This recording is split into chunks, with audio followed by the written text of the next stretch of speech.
مفتی صاحب، ڈاکٹر عافیہ کی تو گفتگو ہم نے کی، لیکن جو اس وقت آفت ملک پر آئی ہوئی ہے، میں اس حوالے سے بھی آپ سے کچھ بات کرنا چاہوں گا اور گفتگو کرنا چاہوں گا۔ یہ جو تباہی مچی ہے سیلابی ریلے سے، اور بہت سے افراد بے گھر ہو گئے ہیں، لاکھوں کی تعداد میں ہیں، آسمان تلے کھلی فضا میں بیٹھنے پر مجبور ہیں یہ تباہ حال لوگ، اور دن بدن یہ وبائی امراض کا بھی شکار ہوتے جا رہے ہیں۔ تو اس مشکل گھڑی میں مفتی صاحب، ہم اپنے مصیبت زدہ بھائیوں کی مدد قومی فریضے کے تحت کس طرح نبھا سکتے ہیں، اور حکومتی عہدیداروں پر کیا ذمہ داری عائد ہوتی ہے؟ ذرا یہ بھی ہمیں بتا دیجیے۔ جیسے کہ میں نے ابھی ذکر کیا کہ رسول اللہ صلی اللہ علیہ وسلم نے رمضان کے مہینے کو مواسات کا یعنی غمخواری کا مہینہ قرار دیا ہے، کیونکہ اس زمانے میں غمخواری کے کام کرنے سے ثواب بہت زیادہ ہو جاتا ہے، بہت زیادہ ثواب ملتا ہے، اللہ کی رضا نصیب ہوتی ہے۔ اس کی ایک چھوٹی سی مثال تو یہ ہے کہ اگر کوئی شخص کسی کا روزہ افطار کروا دے، چاہے پانی کے ایک گھونٹ سے، ایک کھجور سے، صرف افطار کروایا، کھلائے بھی کچھ نہیں، صرف افطار کروا دے، تب بھی اس کے اوپر اتنا ثواب اللہ تعالیٰ نے عطا فرمایا ہے کہ پچھلے گناہ اس کے معاف ہو جاتے ہیں،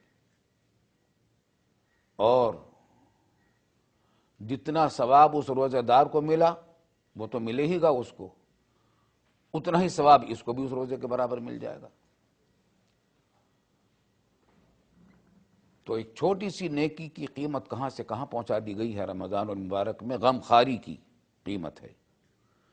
اسی غمخواری کا تقاضا ہے کہ اس وقت سیلاب نے ہمارے ملک کے بہت سارے قیمتی حصوں میں جو المناک اور بہت ہی تشویشناک تباہی پھیلائی ہے، اور مسلسل اس کا سلسلہ جاری ہے۔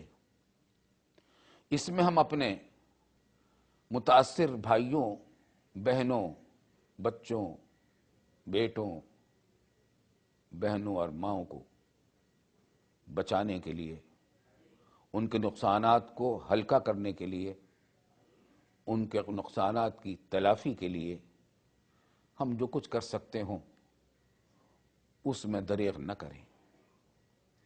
ہم بہت طریقوں سے ان کی مدد کر سکتے ہیں۔ الحمدللہ بہت سارے ادارے اپنے قومی فریضے کو محسوس کر کے امدادی کارروائیاں کر رہے ہیں۔ الحمدللہ دارالعلوم کراچی کی طرف سے بھی بڑے پیمانے پر کام ہو رہا ہے، سکھر اور اندرون سندھ میں اور نوشہرہ وغیرہ کے علاقوں میں۔ بہرحال جو ادارے بھی یہ خدمت انجام دے رہے ہیں ان میں عوام بڑھ چڑھ کر ان کے ساتھ تعاون کریں کہ یہ رمضان المبارک میں کا ایک بہت بڑا اہم تقاضا ہے۔ اور ہم رمضان المبارک میں عید کی جو شاپنگ کیا کرتے ہیں اس میں اگر دیکھا جائے تو قوم کا کروڑوں روپیہ، شاید اربوں روپیہ اس شاپنگ میں خرچ ہوتا ہے۔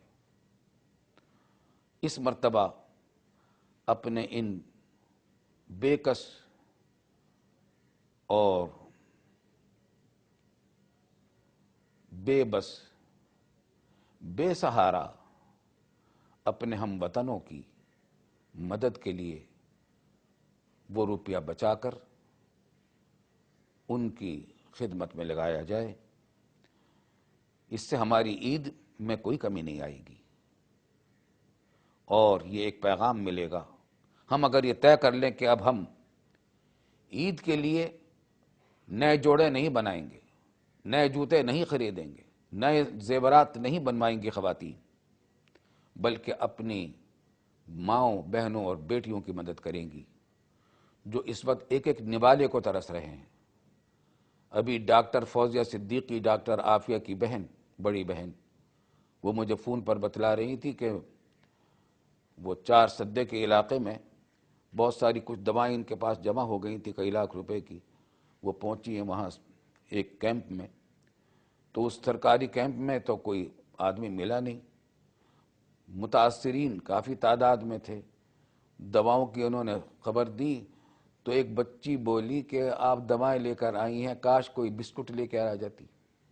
تو کہتی ہے میں فوراً اسی وقت واپس گئی اور جتنے بسکٹ اور جتنے سینڈوچ مجھے مل سکتے تھے خرید کر اس کیمپ میں نے دیے. تو اس وقت بچوں کی کیفیت یہ ہے کہ وہ ایک ایک نوالے کو ترس رہے ہیں. ہم اپنی عید کی ان شاپنگ کو اگر قربان کر دیں تو یہ ہمارے ایمان کا ایک بہت اہم تقاضا ہے. اسی طریقے سے عید سے پہلے رمضان المبارک میں افطار ڈنروں کا ایک سلسلہ چلتا ہے، سرکاری اداروں میں بھی، غیر سرکاری اداروں میں بھی. یہ خرچ بھی بچا کر متاثرین پر کیا جا سکتا ہے.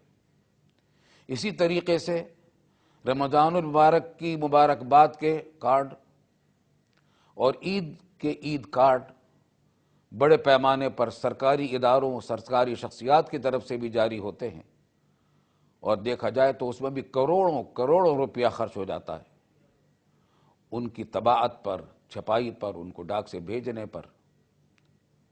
یہ روپیہ بھی بچا کر اپنے ان ستم رسیدہ مسلمان اور غیر مسلم ہم سب کی مدد کرنا چاہتے ہیں. اس ملک میں رہنے والے تمام انسان، چاہے وہ کسی مذہب و ملت سے تعلق رکھتے ہوں، مصیبت کی اس گھڑی میں ہماری امداد کے محتاج ہیں. اپنے سب گناہوں سے توبہ کی ضرورت ہے. ہمارے یہاں عام طور سے حرام خوری، جھوٹ، دغا بازی کا عام رواج ہو گیا ہے. رشوت ستانی، کام چوری کا، حرام خوری کا عام رواج ہے. اللہ تعالی ہمیں ان سب گناہوں سے بچا دے اور موجودہ اس عذاب کی شکل سے ہم کو جلدی نجات عطا فرما دے.